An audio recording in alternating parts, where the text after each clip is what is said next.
මම මේ mister දිනුකව අඳුරාගත්තේ Facebook එකකින්.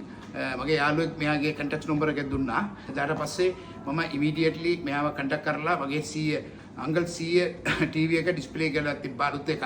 මම යූස් කරලාම තිබුණේ නැහැ. ඊට පස්සේ මම කොළඹෙන් කීප තැනකින්ම මේ ඩිස්ප්ලේ බැලුවා.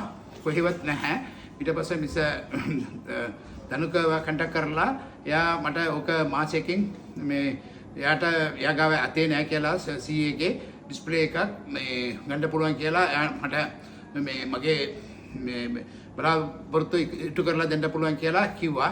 ඊට පස්සේ මම ගොඩාක් සන්තෝෂ වුණා. ඊට පස්සේ ඉමීඩියට්ලි කන්ටැක්ට් කරලා එයා කිසිම මුදලක් නැතුව හරිද මම මෙහෙම විස්තරය කිව්වා. මෙහෙම යූස් කරුවේ නැහැ. එයා ඩීටේල්ස් එක අහලා මට දුන්නා.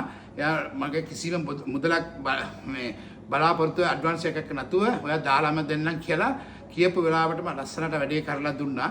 ඊට පස්සේ ඒ ඩිස්ප්ලේ නැතුව ඩිස්ප්ලේ එක තමයි කිව්වේ.